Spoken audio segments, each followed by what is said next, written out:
परमात्मा ने संस्कृत भाषा की आवश्यकता नहीं, वो सारी भाषाओं को समझते हैं। और उन्होंने जो अपने द्वारा रची हुई सृष्टि और सारा कुछ उसके सामने रचा गया तो वो सब कुछ ठीक बोलेगा।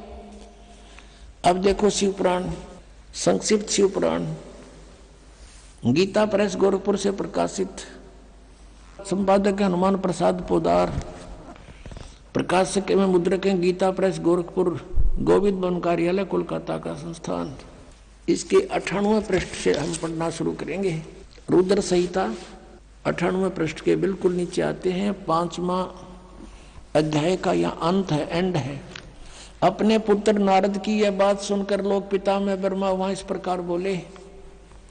ये 5वां अध्याय समाप्त हुआ। इसका आगे यहाँ प्रकरण शुरू हो जाता 6 में।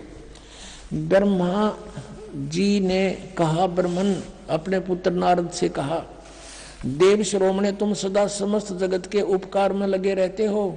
तुमने लोगों के हित की कामना से बहुत उत्तम बात पूछी है।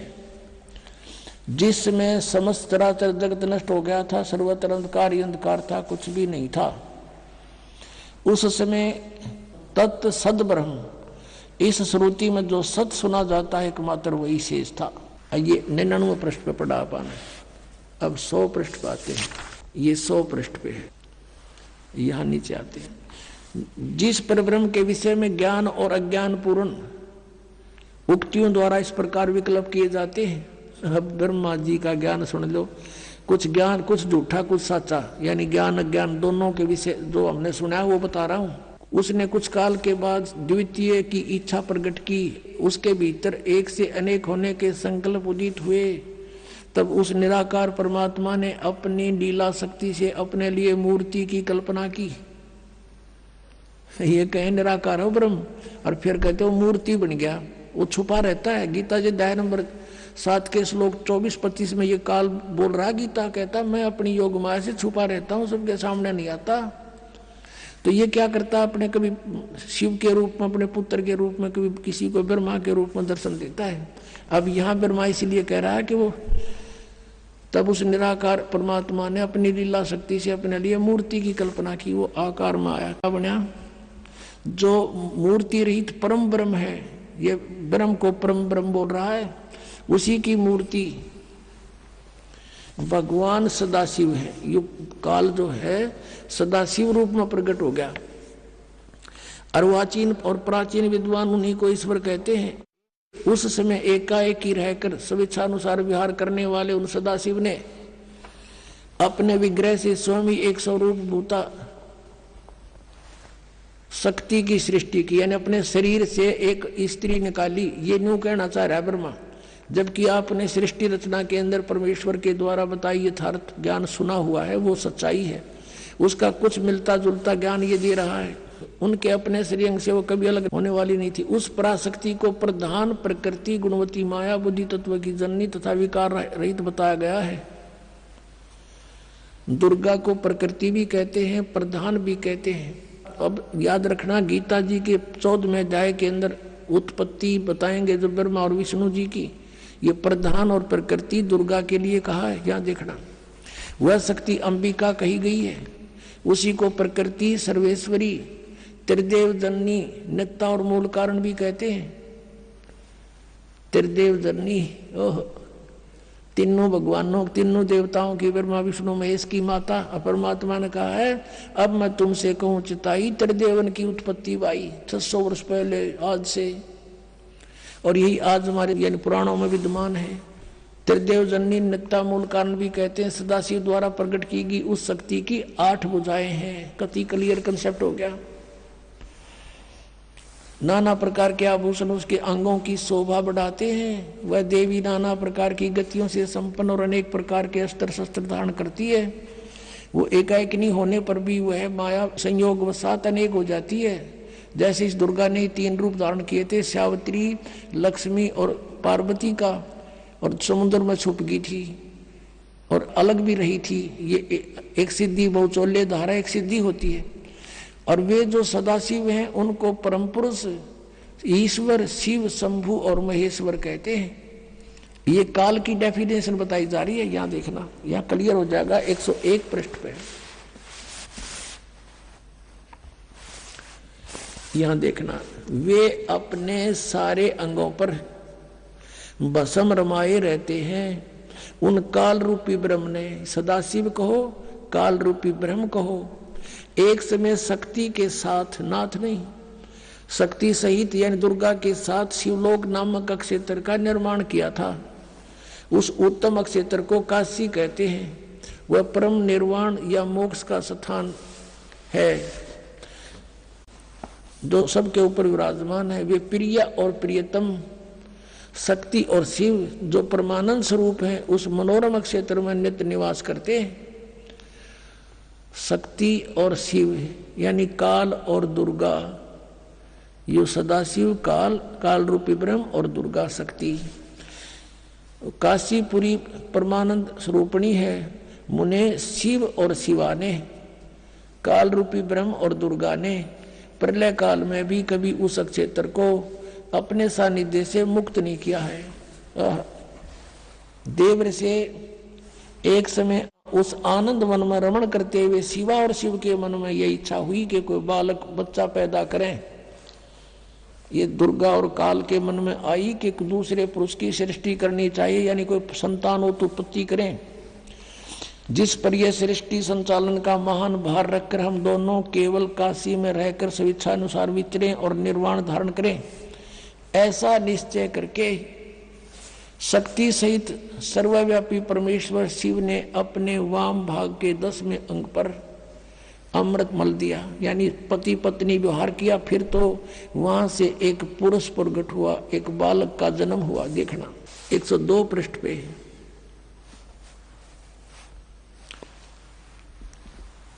अब शिव बोले, वत्स बेटा, व्यापक होने के कारण तुम्हारा विष्णु नाम विख्यात हुआ। उसका विष्णु नाम धर दिया दुर्गा और काल से उत्पन्न बच्चे का। ये हो गया जन्म। दुर्गा और काल से विष्णु शब्द हुआ शिव पुराण ने।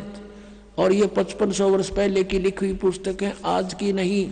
अब यहाँ देखना, ये 6वां अध्याय समाप्त हो गया। अब 7वें में क्या लिखा है? ब्रह्मा जी कहते हैं, देवर से तत्पश्चात कल्याणकारी परमेश्वर सांब सदाशिव ने पूर्ववत प्रयत्न करके जैसे विष्णु को जन्म दिया, उत्पन्न किया, मुझे भी अपने दाहिने अंग से उत्पन्न किया। अपनात्मा, अब इनने कोई पूछने वाला हो, इनमें ऋषिया ने 5500 वर्ष हो गए इस पुराणों को लिखे, आज तक ये हमें कह नहीं बता सके। जब इन पर आश्रित थे, ब्लाइंड फेथ किया करते थे कि बड़े विद्वान पुरुष हैं, संस्कृत भाषा को जानने वाले हैं, और परमात्मा से हमारे को इसलिए दूर रखा, भगवान की वाणी को स्वीकार करने नहीं दिया और परमात्मा को परमात्मा नहीं मानने दिया। ये मां शत्रु रहे हमारे ये अज्ञानी नीम हकीम गुरु, चाहे वो किसी धर्म मजहब के रहे हैं। अब यहाँ पर अब 2 तो सिद्ध हो गए कि दुर्गा और काल से विष्णु जी और ब्रह्मा जी की उत्पत्ति तो स्पष्ट होगी, कंसेप्ट क्लियर हो गया। अब रह गया शिव। अब यहाँ ये विचलित हो गया अनुवाद करता कि यहाँ प्रकरण चल रहा है उनकी उत्पत्ति का, मूल संस्कृत में विद्वान है मूल पाठ में। यहाँ उसने सोचा शिव जी से शिव की उत्पत्ति कैसे लिखूं, हाथ कांप गए। अब लेकिन कहते हैं चोर चुरावे तुमड़ी गड्ढा पानी में, वो गड्ढा हुआ ऊपर न सच्चाई छनी ना। अब दिखाता हूं आपको विद्वेश्वर संहिता पृष्ठ नंबर 24, 25, 26 पे। एक समय ब्रह्मा और विष्णु जी का इस बात पर झगड़ा हो गया। ब्रह्मा जी कहते मैं, विष्णु जी को कहते मैं तेरा बाप, और विष्णु जी कहते मैं तेरा बाप। अब इनको ऐसा भ्रम क्यों हुआ? क्योंकि काल ने प्रतिज्ञा कर रखी है कि मैं अपने वास्तविक शरीर रूप में कभी किसी को दर्शन नहीं दूंगा। तो साधकों ने साधनाएं की, हठयोग किया, किसी को ब्रह्मा के रूप में दर्शन दे दिया। इसका पुत्र ब्रह्मा साक्षात सबको दिखाई देता है, देवता है। तो सबने मान लिया कि ब्रह्मा ही सर्वशक्तिमान है, यही परमात्मा हमने समाधि में देख लिया, ये छुपाए हुए अपने आप को, सब उसके गुणगान करने लगे। ऐसे किसी को उसने विष्णु जी के रूप में दर्शन दे दिए, किसी को शिव के रूप में। तो कोई कहता नहीं विष्णु जी सर्वशक्तिमान है, कोई कहता नहीं शिव जी सर्वशक्तिमान है, यही भगवान है, ये छुपाए रहे अपने आप को।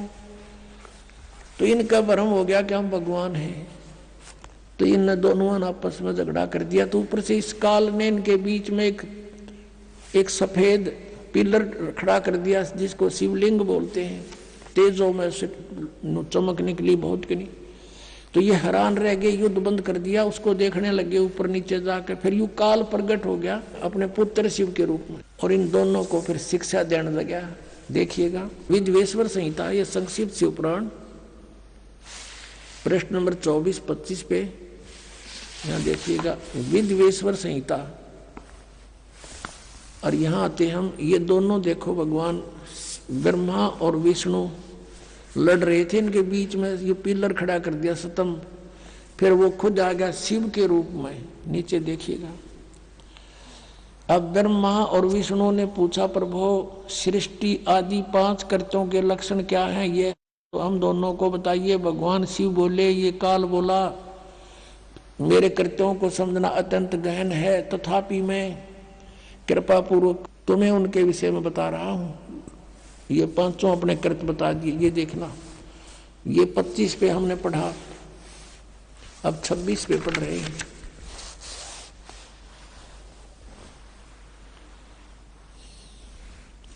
पुत्रों, अब ये काल कहता है ब्रह्मा और विष्णु जी को, पुत्रों तुम दोनों ने तपस्या करके प्रसन्न हुए मुझ परमेश्वर से सृष्टि और सतीथि नामक 2 कृत्य प्राप्त किए हैं। तुमने, तुम्हारे को जो एक विभाग दिया है वो मैंने दिया, पर तुमने पहले तपस्या की, तप के बदले में दिए हैं। ये दोनों तुम्हें बहुत प्रिय हैं। इसी प्रकार मेरी विभूति स्वरूप रुद्र और महेश्वर ने, ये मैं नहीं है, ने 2 अन्य उत्तम कृत्य संहार और तिरोभाव मुझसे प्राप्त किए हैं। अब देखो 4 हो गए, ये 2 तो ये हो गए तुम दोनों ने, ब्रह्मा और विष्णु जी, और रुद्र और महेश्वर, और बोलने वाला 5वां सिद्ध हो गया, ये इनका पुत्र है। अब पुण्यात्माओं, ये ज्ञान परमेश्वर ने 600 वर्ष पहले कहा था धर्मदास जी को, और धर्मदास जी से कहा था तू अभी डंडोरा ना पीटिए इसका, आन देश में फिर सब की जो ना गांठ बांध देंगे। अभी तो ये हमने मूर्ख समझ रहे हैं, हमारे बच्चों को मुझसे दूर किए बैठे हैं, बिचली पीढ़ी आओगी जब देखेंगे इन्हें। अब सब अक्का बक्का रह गए, अब इनके पास कोई जवाब नहीं। जनता इनसे प्रश्न करती है कि तुम कहाँ सोया करते हो, मैं ऋषि हो, ये तुमने बैठा बैठा दिया, सारे समाज में भूत बना दिए, शास्त्र विरुद्ध ज्ञान सुना दिया। अब इनके बीड़ी धरती हो पृथ्वी होगी, इनको मुश्किल माचेगी, सारे पंथा उड़ाने देख लिए। अब ये टीवी पर चलता है, पुस्तक भेज रहे हैं बड़ा बना करके, इसको पढ़कर समझदार बुद्धिमान समाज आज कोई बालक नहीं है, गॉड गिवन माइंड आज के बच्चों में। अभी न पता ही ना था, कोई विकल्प नहीं था, कोई तुलना करने का कोई तरीका किसी ने बताया नहीं, तुलना करें किसके ज्ञान की। आज ये कंसेप्ट क्लियर करके धर दिया, माप के देख लिए सबने। ये ISI मार्क है जो दास ज्ञान देता है, सब सदग्रंथों में प्रमाणित है। अब वो पूछ रहे हैं उन गुरुओं से, उनको मुश्किल माच रही है, और बुद्धिमान लोग भाग भाग करा रहे हैं। कबीर परमात्मा कहते हैं कि डूबे थे पर उबरे, गुरु के ज्ञान चमक, और बेरा देखा दरदरा उतर चले फड़क। कबीर परमात्मा हमें समझाना चाहते हैं, इन मूर्ख गुरु के पीछे लाग रहे हो, और जब सतगुरु का ज्ञान सुना देखा है तो डूबोएगा हमने। पहले बेड़े हुआ करते, नौका के स्थान पर एक फ्लोटिंग बना लिया करते, पूरा लंबा चौड़ा लकड़ी इसका सूखा, और उसको ऊपर फूस फास ऊपर डाल लेते थे लकड़ ऊंचे ऊंचे, तो वो बेड़ा बोला करते, बेड़ा। और उस बेड़े के ऊपर बैठ के पार करा करते दरिया को, बहुत पुराने समय का वो है। तो कहते परमात्मा कहते हैं कि जब तुम्हें संत मिल जावे सच्चा गुरु, तो इस तरह जंप लगा जाना उस डूबने वाले बेड़े ते, भाग लेना कैसे कि डूबे थे पर उबरे, गुरु के ज्ञान चमक। गुरु के ज्ञान को देखकर ऐसे चमक गए, एकदम चौकस हो गए, चौकन्ने हुए कि किसी ने बता दे देख डूबेगा, ये टूटा पड़ा बेड़ा तुम्हारा, आ जाए, ये बिल्कुल ठीक है, इस पर आ जाओ फटाफट। तो कहते हैं देख कर अपने बेड़े को, टूटे हुए को एकदम फड़क के कूद गए दूसरे पे, 1 सेकंड की भी विचार नहीं करे, डूब गए इस पर। तो क्या बताते हैं कि जब तुम्हें ये ज्ञान होगा कि जो ज्ञान तुम्हें प्राप्त है वो डुबोने वाला है। तो ऐसे वहां से तुरंत भागना पड़ेगा, जैसे एकदम जंप लगा कर जान बचाने वाली बात होती है। तो कबीर परमात्मा कहते हैं, बेरा देखा डूबे थे पर उबरे, गुरु के ज्ञान चमक, चमक माने नो चौकस हो गए, एकदम चमक का पड़ा करे। और बेड़ा देखा जरजरा यानी टूटा फूटा तो डुबोएगा। तो उतर चले फड़क, फड़क के जैसे कोई पशु के पास में जाकर हॉर्न बजा जर वो एकदम फड़क कर भाग गया करे। कहते नो फड़क के कूद गए दूसरे बेड़े पे, यानी ऐसे गुरु को बदल लेना चाहिए। उस नकली गुरुओं को इस तरह तुरंत त्याग देना पड़ेगा आपको जान बचाने के लिए। अब आपको दिखा दिया ये कहीं ब्रह्मा विष्णु महेश के कोई माता पिता नहीं, और इनके इतिहास में इनकी जीवनी में लिखा है इनके माता पिता हैं। और जो ये पांचवा कौन है, ये ब्रह्म है, यही गीता का ज्ञान दे रहा है। देखिएगा फिर शिव पुराण, ये वही शिव पुराण है, गीता प्रेस गोरखपुर से प्रकाशित। अब हम उसको पढ़ रहे हैं, 26 पृष्ठ पे आप पढ़ रहे हो, विद्वेश्वर संहिता। अब हम यहाँ आगे थे पढ़ते पढ़ते कि पुत्रों तुम दोनों ने तपस्या करके प्रसन्न हुए मुझ परमेश्वर से सृष्टि और सतीथि नामक 2 कृत प्राप्त किए हैं। ये दोनों तुम्हें बहुत प्रिय है।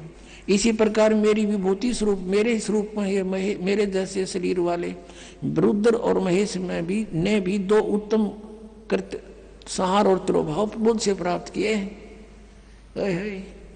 तो इसका मतलब हो गया ये पांचवा कौन है, ये ब्रह्म है, काल है, काल रूपी ब्रह्म है। ये यहाँ ये क्या कहता है कि मैंने पूर्व काल में अपने स्वरूप भूत मंत्र का उपदेश किया है, जो ओंकार के रूप में प्रसिद्ध है।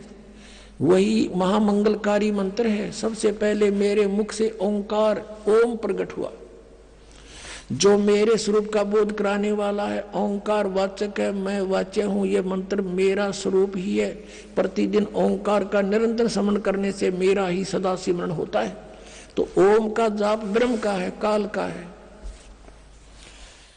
मेरे उत्तरवर्ती मुख से अकार का, पश्चिम मुख से उकार का, दक्षिण मुख से मकार का, पूर्ववर्ती मुख से बिंदु का तथा मध्यवर्ती मुख से नाद का प्राकट्य हुआ है। यानी 5 अवय है इसमें, अकार, उकार और मकार और बिंदु और नाद। इन 5 से मिलकर ये ओम बना है। प्रणव, प्रणव बोलते हैं इसके, प्रणव। इस प्रकार 5 अवयों से, 5 अंगों से युक्त ओंकार का विस्तार हुआ। इन सभी अवयों से एकीभूत होकर यह प्रणव ओम नामक एक अक्षर हो गया। ओम इति एकाक्षरम ब्रह्म विहारण मामनुसमरण यह प्रयाति तदन्देहम स याति परमाम गतिम। गीता जी के अध्याय नंबर 8 के श्लोक 13 में गीता का ज्ञान ये ब्रह्म ही दे रहा है। इति सिद्धम, वो कह रहा मेरा एक ओम अक्षर है, नथिंग एल्स। और यहाँ जो इन्होंने नकलियान बना रखा है ना, ओम नमः शिवाय, ये 5 अक्षर का मंत्र है। ये ओम नमः शिवाय कोई मंत्र नहीं है मूल पाठ में। ये अनुवाद करता कि अपनी अड़ंगा अड़ाया हुआ है, इसलिए ये गोट लिया ओम नमः शिवाय, ओम नमः शिवाय। अरे तो सीधा ओम मंत्र बता रहा क्या, नथिंग एल्स। अपने आत्मा एक तो ये शब्द हो गया कि गीता जी का ज्ञान ये काल रूपी ब्रह्म ही बोल रहा था। ये यहाँ भी कह रहा है मेरा ओम मंत्र है। ये ब्रह्मा विष्णु महेश का पिता है, दुर्गा इनकी माता। इति सिद्धम। और ये तीनों नासवान है, ये दिखाते हैं आपको। जन्म है तो मृत्यु भी होगी इनकी। श्री देवी पुराण देखिए, गीता प्रेस गोरखपुर से प्रकाशित। संपादक है हनुमान प्रसाद पोदार चिमनलाल गोस्वामी। ये गीता प्रेस गोरखपुर से प्रकाशित है। अब देखिएगा इसके 123 पृष्ठ पे, तीसरा स्कंध। अब भगवान विष्णु अपनी माता दुर्गा की स्तुति करते हुए बोले, तुम शुद्ध स्वरूपा हो, ये सारा संसार तुम्हीं से उद्भासित हो रहा है। मैं ब्रह्मा और शंकर हम सभी तुम्हारी कृपा से विद्यमान हैं। हमारा आविर्भाव यानी जन्म और तिरोभाव माने मृत्यु हुआ करता है। हमारा तो जन्म और मृत्यु होता है, केवल तुम ही नित्य हो, जगत जननी हो, प्रकृति और सनातनी देवी हो। भगवान शंकर बोले, देवी यदि माँ बाग विष्णु तुम्ही से प्रकट हुए हैं तो उनके बाद उत्पन्न होने वाले ब्रह्मा भी तुम्हारे ही बालक हुए। फिर तमोगुण लीला करने वाला शंकर क्या तुम्हारी संतान नहीं हुआ? अर्थात मेरी भी माँ तुम ही हो, अर्थात मुझे भी जन्म देने वाली उत्पन्न करने वाली तुम ही हो। शिवे संपूर्ण संसार की सृष्टि करने में तुम बड़ी चतुर हो। इस संसार की सृष्टि सतिथि और संहार में तुम्हारे गुण सदा समर्थ है। उन्हीं तीनों गुणों से उत्पन्न हम ब्रह्मा विष्णु एवं शंकर नियमानुसार कार्य में तत्पर रहते हैं। अब इस पवित्र पुराणों ने ये स्पष्ट कर दिया, पवित्र देवी पुराण ने 5 कंसेप्ट क्लियर कर दिए इसमें। एक तो ये कर दिया कि ब्रह्मा विष्णु महेश का जन्म मृत्यु होता है, ये नाशवान है। दूसरा ये कर दिया कि प्रकृति दुर्गा है, प्रकृति दुर्गा को कहते हैं। और तीसरा ये कर दिया कि ये रजगुण ब्रह्मा है, सतगुण विष्णु और तमगुण शिव जी। और चौथा ये कर दिया कि ये इनकी माता है दुर्गा और ब्रह्मा विष्णु महेश की यह दुर्गा माता है। और पांचवा ये कर दिया कि रजगुण ब्रह्मा है, सतगुण विष्णु तमगुण शिव जी। चौथा और पांचवा कर दिया कि ये केवल नियमित कार्य ही कर सकते हैं, यानी किसी के कर्म में ये परिवर्तन नहीं कर सकते। आपका जैसा कर्म है वैसा ही दे सकते हैं। आपके भाग में दुख है तो ये कोई परिवर्तन नहीं कर पाएंगे। केवल पूर्ण परमात्मा कबीर परमेश्वर आपके प्रारब्ध के पाप को काट कर आपको सुख दे सकता है। उसके हाथ में कलम है, वो सर्वशक्तिमान है। अन्य ना ब्रह्म कर सकता ना परब्रह्म कर सकता, केवल पूर्ण ब्रह्म कर सकता है, वो सत्पुरुष है। अब यहाँ आपको दिखाते हैं, ये विष्णु जी स्वीकार करते हैं कि मैं छोटा सा बालक था तब मुझे आपके दर्शन हुए थे, आप मुझे पालने पर झुला रही थी। देखिएगा, अब विष्णु जी ब्रह्मा और शिव को बता रहा है। ये वही तीसरा स्कंद है, पृष्ठ 120 पर पढ़ रहे हैं, पहले 123 पे पढ़ा था। संक्षिप्त देवी भागवत। अब विष्णु जी कह रहे हैं ये वे ही दिवांगना हैं, ये वही देवी हैं जिनके प्रलय वर्ण में, यानी जब जल ही जल था, सारा पानी ही पानी था, मुझे दर्शन हुए थे। उस समय मैं बालक रूप में था। विष्णु जी बता रहे हैं मेरा याद आ गया, माँ देखी थी मैंने कभी, और मुझे पालने में झुला रही थी। वट वृक्ष के पत्थर पर एक सुदृढ़ सैया बिछी थी, उस पर लेट कर मैं पैर के अंगूठों को अपने कमल जैसे मुख में लेकर चूस रहा था। पुण्यात्माओं, परमात्मा कहा करते, निरंजन धन तेरा दरबार, निरंजन धन तेरा दरबार, जहाँ पर तनिक ना न्याय विचार, जहाँ पर तनिक ना न्याय विचार। पाखंडी की पूजा जग में संत को कहें लबाड़, पाखंडी की पूजा जग में संत को कहें लबाड़। अज्ञानी को परम विवेकी, ज्ञानी को मूढ़ गंवार, निरंजन धन तेरा दरबार, निरंजन धन तेरा दरबार, जहाँ पर तनिक ना न्याय विचार। वैसा ओढ़े मुल मुल खासा, गल मोतियों के आर, वैसा ओढ़े मुल मुल खासा, गल मोतियों के आर। पतिव्रता को मिले न खादी, वो सूखा निरस आहार, निरंजन धन तेरा दरबार, निरंजन धन तेरा दरबार, जहाँ पर तनिक न न्याय विचार। कह कबीर सुनो भाई साधो, यहाँ सब उल्टा व्यवहार। कहे कबीर सुनो भाई साधो यहाँ सब उल्टा व्यवहार। सच्चों को तो ये झूठा बताए, इन झूठों का एतबार निरंजन। धन तेरा दरबार निरंजन, धन तेरा दरबार, जहां पर तनिक ना न्याय विचार। अब परमात्मा कबीर परमेश्वर जी इन ऋषि मंडलेश्वरों को जाकर के प्रश्न करते थे कि तुम विद्वान हो, ब्रह्मा विष्णु महेश के माता पिता बताओ। तब वो कहा करते थे इनके कोई माता पिता नहीं, अजरो अमर सर्वेश्वर सब ब्रह्मांडों के मालिक कुल मालिक यही है। और परमात्मा कहा करते नासवान है, इनकी जन्म मृत्यु होती है, इनके माता पिता हैं, दुर्गा इनकी माता है, काल इनका पिता है।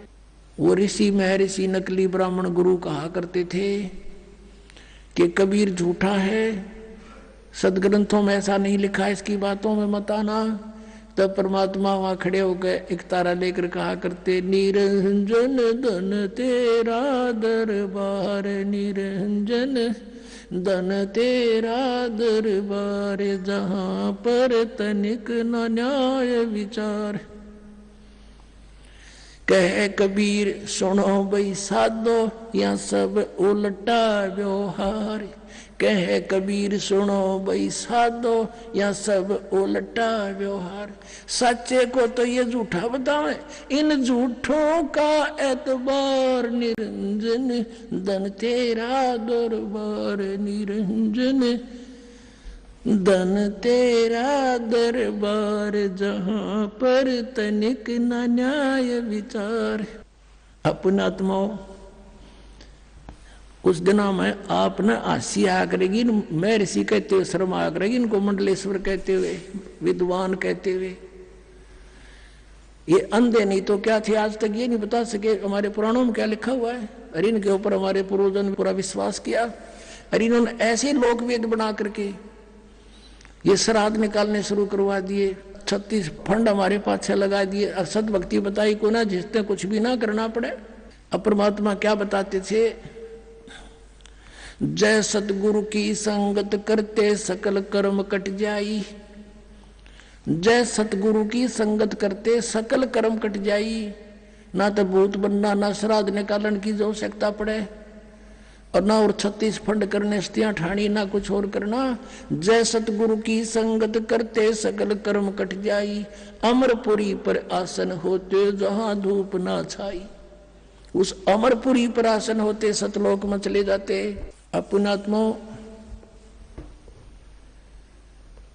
परमात्मा ने अपनी अमृतवाणी में एक शब्द और कहा है,